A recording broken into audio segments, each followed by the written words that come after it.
What is up, guys, and welcome to the final video, wrapping up 2022 and dovetailing into the rest of the year that is hopefully going to be an awesome year of movies. That is 2023. So if you guys are just joining me, or you maybe taking a couple of weeks off of my channel, and why would you do that? I have done my top 10 worst movies, my top 10 best movies, most disappointing, most surprising of 22, and just a couple of days ago, finally wrapped up the video ranking all 86 films that I saw last year from worst to best. And so now, with all of the discussion regarding the films of last year out of the way, it's time to look forward to the hopefully awesome releases that we will get all throughout 2023 with my top 10 most anticipated movies list of 2023.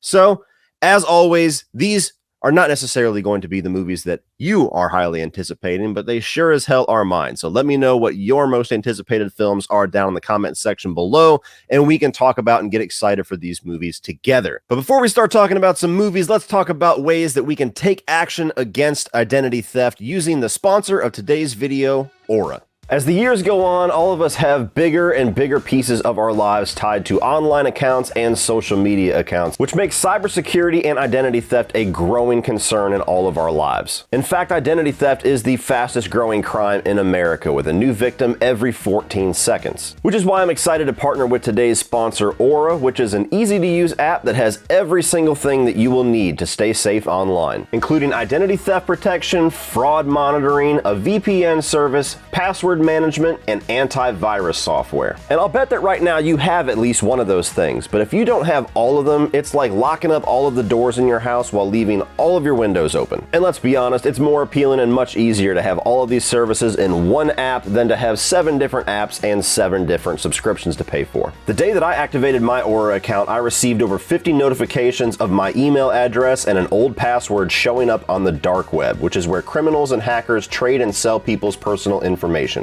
And you'll also get near real-time notifications of credit inquiries, so if somebody's trying to open up a credit card or take out a loan in your name. And of course, if you've been following this channel for a while, you have heard the benefits of a VPN service that is not only aiding you in safely browsing the internet, but also gives you the opportunity to change your digital location and access a library on your streaming services that is not available currently in your country. So let Aura do all of the hard work in keeping you safe online by using my exclusive link and getting an exclusive 14-day free trial. And you will be shocked at how much of your personal information that Aura finds to be exposed just in those 2 weeks. So go to aura.com/Cody Leach or click the link in the video description or the QR code and start your trial of Aura today. And thank you to Aura for sponsoring today's video. So with that being said, let's go ahead and kick this thing off with number 10, which might be an oddball pick for those of you that have watched my channel for a long time, but I'm really hoping this thing is going to surprise us. And number 10 for me is Wonka. And I don't really know much about this movie, but as somebody that I've said multiple times on this channel, am not a fan whatsoever of musicals like La La Land. Everybody was excited about that one. Didn't really care for it. Some others, West Side Story, watched it. Didn't really care for it. There is one film in the history of forever that is a musical that I absolutely adore and watch at least once a year, and that is the original Willy Wonka and the Chocolate Factory. I love that movie. I love that story. Just recently, I read the book with my daughter for her nightly reading time. Took us about 2 weeks reading a chapter at a time. I just adore that world, those characters, and that story. And so when they said that they were going to be doing a prequel and not just rehashing the movie and making a much shittier version of it, Tim Burton, I got really excited because there's a lot of potential to do that. There's a lot of really cool, whimsical things you can do with that world. And the fact that they cast Timothy Chalamet, I think that's perfect casting. That's a guy that can act his ass off, but also has kind of that little bit of a quirky look to him and can totally fit into that purple suit the way that Gene Wilder did the best, in my opinion. So I'm really excited for this one. I know it's still going to be a musical, but I hope it's still going to be the flavor of musical that I love so much in that original Willy Wonka and the Chocolate Factory movie. So I got to wait all damn year for it. It's a December release, but my whole family will be out in the theater to watch that one on day one. Number 9 is a movie that just recently popped up on my radar, and I wasn't planning on watching the trailer, but I got stuck watching it just yesterday whenever I was watching the movie Plane. And that is 65. This movie with Adam Driver, where he somehow goes back in time or lands up in some kind of a dimension where the dinosaurs are all over the place, and it looks kick ass. I like Adam Driver a lot. I've been waiting for him to get more roles like this because he's very good with his dramatic stuff, but I want to see him do some cooler roles. Kylo Ren was almost that, but kind of got fucked up. So 65 looks like totally my type of movie. It looks like the movie that I wanted to see this past summer with Jurassic World Attack of the Locusts. So it looked awesome. The dinosaur effects and everything looked creepy, and it looked like it's going to keep that action plus horror kind of mix that like the first Predator had. And so the trailer sold me as if the concept itself was not already paying for my ticket in full. So this one, I hope, is going to be one of those standout movies of the year. Number 8 is a movie that is the second half of a film that I did not expect to like very much, and that is Dune Part 2. Yes, I was one of the 5 human beings on Earth that did not think the first part of Dune was going to be my type of film. I've never had the interest of watching the original David Lynch film, nor do I have the interest in watching it now. And so it just looked like it was going to be a lot of style and a lot of weirdness and a lot of cool, trippy visuals, and probably was going to look immaculate, like pretty much everything that Villeneuve does and Deakins does, but it's just didn't really appeal to me. Then I went and saw it, and that was one of my favorite movies of the year, and it probably is my favorite movie by Villeneuve, at least second, if not my favorite.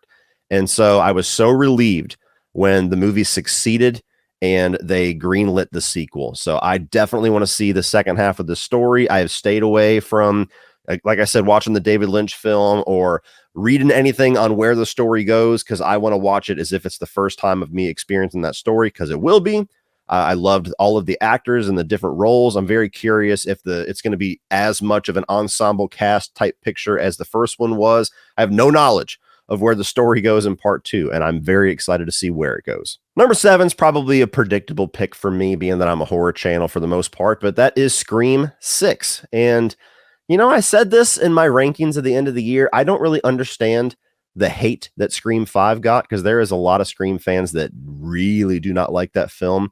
I had a really good time with it. I thought it was one of the better Scream movies, and I like this new cast that is kind of our new focus for this new trilogy of Scream films. So I'm digging what I'm seeing. The fact that it's taking place in New York, they better have a lot of jokes and a lot of little winks and nods about how horrible Jason Takes Manhattan is in there. Otherwise, I'm going to be very upset, but it's potentially a cool thing that they're switching up the setting to a big city like that. I just hope that they use it to its fullest potential and it's not just like a weird gimmick. And I'm very curious to see what this movie is going to do without Sydney.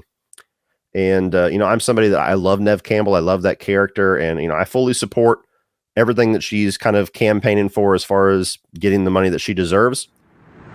But I also think that this franchise and this new cast of characters can stand alone without any of the legacy characters. So I'm waiting to be proven right or proven wrong. We'll see what happens in March. Number 6 is the only comic book film that made it onto this list because I'm kind of sick of them, guys. I'm getting really, really fucking fatigued. Number 6 is Guardians of the Galaxy Volume 3. And I adore the first Guardians of the Galaxy. That is in my top 5 MCU movies. Absolute surprise to me. I was not expecting to like that movie anywhere near as much as I did. Didn't care too much for the second one, got to be honest with you, but I love these characters, and the fact that the huge situation and then the trials and tribulations that James Gunn has been through with the MCU and this movie of being fired for tweets and then doing the Suicide Squad and then being rehired, and then now he's the guy in charge of DC, but he's still making a Marvel movie. I'm cheering for him. I want him to make Guardians of the Galaxy Volume 3 be the best one of the trilogy. The trailer looked good. Trailer looked interesting. I just hope it taps more into that heart that we got in the first film, and it doesn't have quite the mean streak that the second film had that kind of turned me off. Number 5 is going to be Creed 3. Now, I love the Rocky movies. I will be doing a Rocky review series leading up to the release of this film in March, I believe. So yeah, so throughout February, we'll be doing some Rocky reviews. Look forward to that. And the 2 Creed films both have been awesome to me so far, with the first Creed being probably my second favorite film in this whole saga. Now, the negative side of this is that there's been a lot of drama regarding Sylvester Stallone and his lack of support in this movie. He has a huge feud going with one of the producers, I believe, and so he's kind of denounced this movie and denounced this Creed franchise. And he's wished well to Michael B. Jordan, who's directing this movie. Another reason I'm very curious about it, and would be willing to work with him. But just there's a lot of drama there, and if you're a Rocky fan, it's impossible not to feel some type of way about that, because Rocky and Sylvester Stallone are basically one and the same. You can't love one without loving the other. So that makes it a little bit icky. Otherwise, this probably would be number 3, to be honest with you. But the trailer looked really good. I wasn't sure what story they were going to tell. There was rumors about it being Mr. T's son, and I was like, please don't go in the most generic, predictable direction you could possibly think of. And luckily, they're not. It looks like a very personable story. It looks like a good, intense story of rivalry and regrets of the past and things like that. So I'm looking forward to it. You know, this is a movie that I don't have any reason to doubt it. I just wish it had Sly's blessing, because I feel like I can't give it my full blessing if it doesn't. Number 4 is another movie that was not on my radar until just maybe this past week when the trailer dropped out of nowhere, and that is Renfield. Like, this looks so much fun. And as somebody that loves Nicolas Cage, and especially the classic Nicolas Cage, 90s Nicolas Cage, this trailer was so much fun even before he showed up, where you got Nicholas Holt, and he's clearly like some kind of a lackey or a vampire lackey in like a AA meeting. It had a lot of really good jokes going on. I was laughing throughout the trailer. And then Nicolas Cage shows up as Dracula at the end of it. Like, it just looks like a movie that's going to be an absolute blast. I said when I was talking about the movies of last year that, you know, Unbearable Weight of Massive Talent was the best comedy of the year, aside from The Menu, which is, you know, dark comedy, satire. And that comedy's kind of dead. And here he is with another movie that looks like it has the potential to maybe yet again be the funniest movie of the year. Number 3 is going to be Indiana Jones and the Dial of Destiny. Now, I'm somebody that I've always been more of a casual fan of Indiana Jones. I'm not somebody to where any of those movies are in my top 10 or top 5. It was a big piece of my childhood, of course, just like Star Wars and everything else. But throughout my life, they've always been movies that I have fun revisiting, but they're not the life-defining movies like they are for some people, maybe some people that are a little bit older than me. But I've always loved the character, and I've always loved the franchise, and I've always rooted for it to continue to be good. I did not despise the 4th film, but it certainly was the weakest of the 4. And I got to tell you, I would have thought this idea was terrible when they announced it. I thought it was terrible. You know, for a long time, they were rumoring a remake. I think Chris Pratt was a big name that it was going to be taking it over. And then eventually they said, no, we're going to make a 5th one, and Harrison Ford's going to come back. And I, like pretty much everybody else, was like, dude, he's in like his 80s. Like, how's that going to work? Is that going to work? And then they said that James Mangold was directing. And a lot of my excitement started to come in, because I love that guy's movies. And I think he's a fantastic director. He's one that totally gets my confidence. But that trailer was so damn good. That trailer tapped into all of the classic Indiana Jones love for me. It looked like it had a lot of classic appeal to it. It looked like Harrison Ford was still just not missing a beat playing this character. And so while I am a little bit concerned about how much CGI and green screen and stuff they're going to use, because that was one of the weaker elements of the 4th film. You know, these movies have always worked best in their practical states with the effects and the stunts and everything. That trailer made me very excited for it. So I'm hoping that we're going to walk away with a final Indiana Jones film that wraps up this franchise in the best way possible. Number 2 is going to be Evil Dead Rise. And I've been looking forward to this movie, but it's not a movie I would say that I was like super excited for. You know, for a long time, it was going to be straight to HBO Max, I believe.